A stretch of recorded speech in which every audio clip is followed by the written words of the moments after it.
lagi bersama saya. Nama Feni Tamian, NIM 1803030024, kelas A semester 7 jurusan Sosiologi Universitas Nusa Cendana Kupang. Hari ini saya akan membuat sebuah parodi mata kuliah Sosiologi Terapan, tugas mingguan yang ke-7 dengan judul Penanggulangan Pemerintah Mengatasi Kemiskinan. Berikut adalah videonya.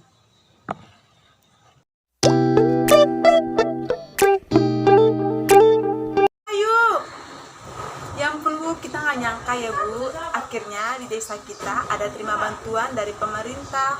Senang ya Bu. Mari Bu, kita sama-sama ke kantor desa. Ayo Bu. Mudah-mudahan ya Ibu Feni ya.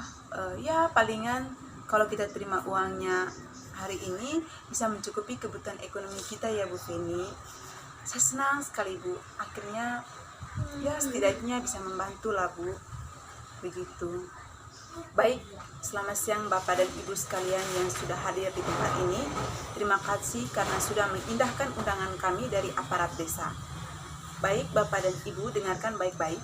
Hari ini Bapak dan Ibu akan menerima bantuan dari pihak pemerintah berupa uang tunai sebesar 5 juta per kakak.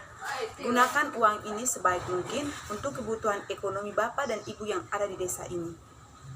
Terima kasih juga kepada pihak pemerintah karena masih memperhatikan desa kita ini sehingga kedepannya desa ini bisa maju dan bisa makmur. Begitu. Baik Bapak dan Ibu, karena datanya semua sudah ada di sini, jadi saya harap semuanya hadir ya Bapak dan Ibu sekalian supaya uangnya ini bisa digunakan sebaik mungkin oleh Bapak dan Ibu yang ada di desa ini. Baik, saya panggilkan namanya satu-satu. Ibu Torabia Ayu, ini Bu, semoga bermanfaat ya Bu. Ibu Sari Jawa, ini Bu, semoga uangnya bermanfaat ya Bu. Ibu Nesti, ini Bu, uangnya semoga bermanfaat. Baik, terima kasih Bapak dan Ibu sekalian yang sudah hadir. Uangnya sudah kalian terima, semoga uang itu bisa bermanfaat dan harapannya bisa digunakan sebaik mungkin untuk kebutuhan ekonominya. Terima kasih Ibu Bapak sekalian.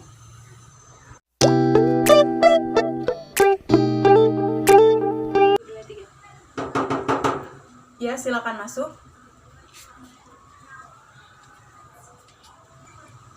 Ada yang bisa saya bantu Ibu?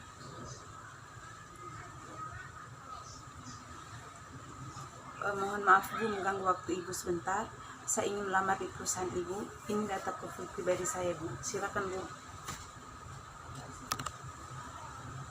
Oke, sebentar ya Bu. Saya periksakan dulu filenya.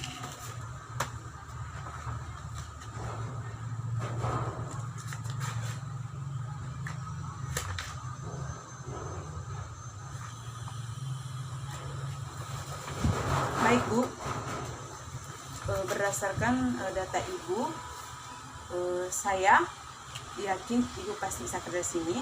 Tapi untuk saat ini saya belum bisa sampaikan bahwa Ibu sepatutnya kerja di sini. Tapi saya usahakan besok saya konsultasi lagi dengan bos perusahaan ini supaya Ibu bisa terima di sini ya Bu.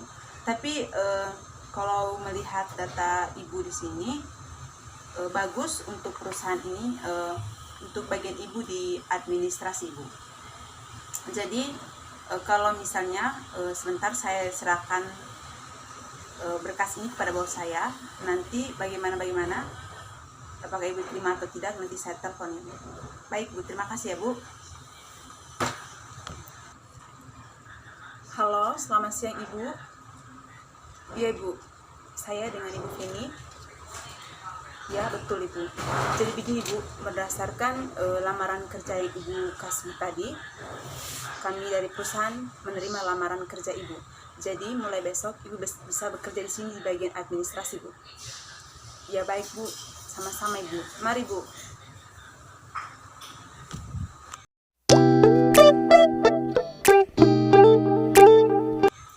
Mama, tadi pas pulang sekolah kami ada pengumuman dari kepala sekolah, katanya besok Mama pergi ke sekolah. Tadi nama aku disebut, bilangnya aku mau terima uang gitu Ma, tapi bilangnya uang bantuan bantuan operasional sekolah atau disingkat dengan BOS, Mak. Katanya aku juga terima, Mak. Jadi besok Mama ke sekolah ya. Akhirnya nak, kamu dapat bantuan juga dari sekolah. Iya nak, besok Mama ke sekolah ya. Oke, Mama besok datang ke sekolah untuk terima bantuannya kamu ya nak ya. Terima kasih Tuhan, akhirnya anak saya dapat uang bantuan dari sekolahnya. Akhirnya berkat pemerintah ya. Kamu sekolah yang rajin ya nak ya, supaya kamu nanti bisa menjadi anak yang baik begitu. Dan kamu juga bisa mendapatkan beasiswa kalau kamu bisa lanjut ke perguruan tinggi ya nak ya.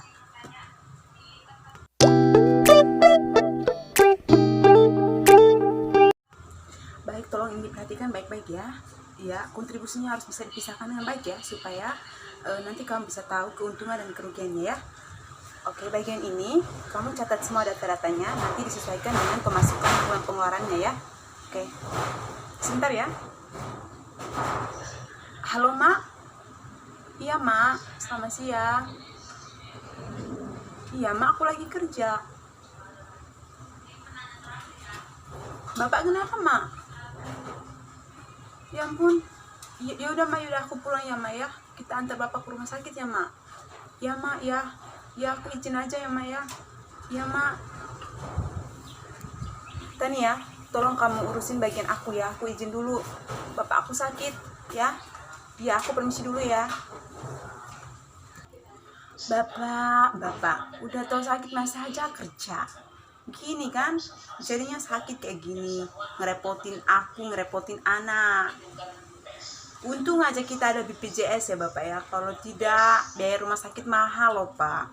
Untung ya Pak ya, kita dapat BPJS dan pelayanan kesehatan rumah sakitnya Bapak bisa gratis ya Pak ya. Bapak nih ya kalau lain kali itu jangan buat susah aku sama anak loh Pak ya Pak ya.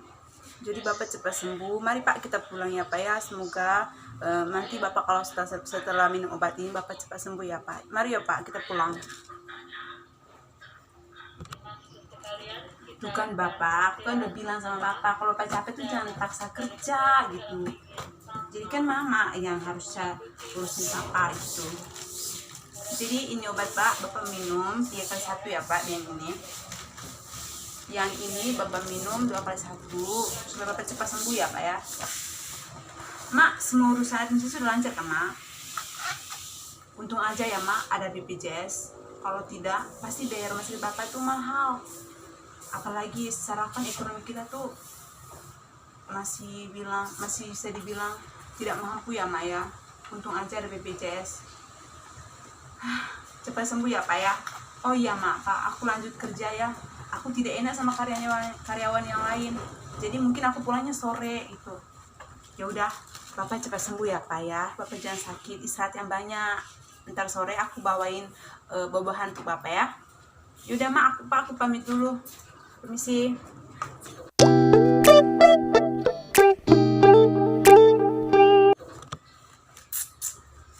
Hari ini aku kerja tugas dulu deh. Oke. Kayaknya ada tugas baru deh. Aku tak tahu apa yang terjadi antara aku dan kamu. Yang ku tahu pasti ku benci untuk mencintaimu. Aku tak tahu. Siapa yang telepon? Tahu nah? Halo, Etal? Hah? Ya benar sih kau nih. Iya kan? Tunggu saya belum cek. Goreng saka. Hah? Kau di mana sekarang? Iya kan? Tunggu saya cek. Ya benar sih, bidik misi tuh. Tuhan, terima kasih. Tunggu. Saya lihat. Kau mati tuh. Setelah kau ke kos jemput saya. Saya siap sekarang. Di sana masih tarifnya. Bidik misi sudah masuk. Tuhan, terima kasih. Akhirnya aku bisa bayar uang kos, beli kebutuhan 1 bulan. Halo Tuhan Yesus. Aku siap-siap dulu.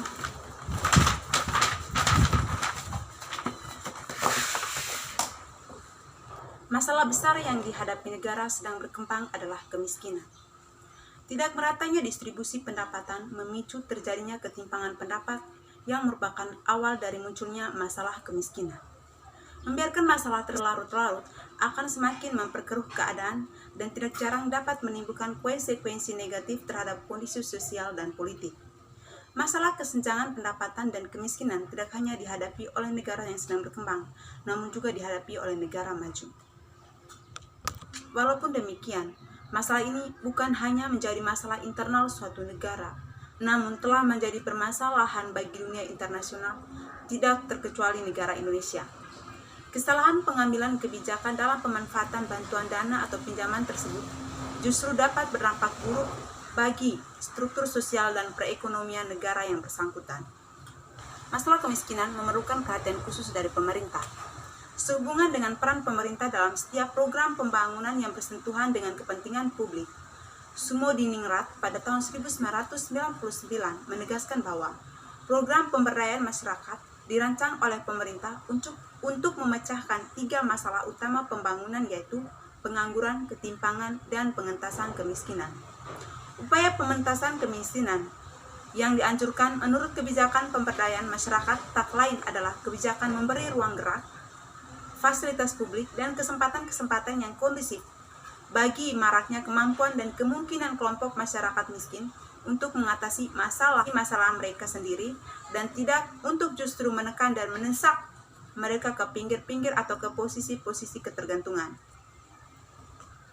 Berdasarkan video parodi tadi menunjukkan bahwa masalah kemiskinan membutuhkan perhatian dari pemerintah, dan penanggulangan pemerintah terhadap kemiskinan yang dilakukannya adalah seperti menyediakan lapangan pekerja agar tidak terjadinya pengangguran, menyediakan fasilitas-fasilitas bagi setiap jenjang pendidikan, memberikan bantuan tunai kepada pelajar dalam dunia pendidikan. Yang ketiga, memberikan bantuan pelayanan kesehatan bagi masyarakat miskin yang sekarang sudah banyak atau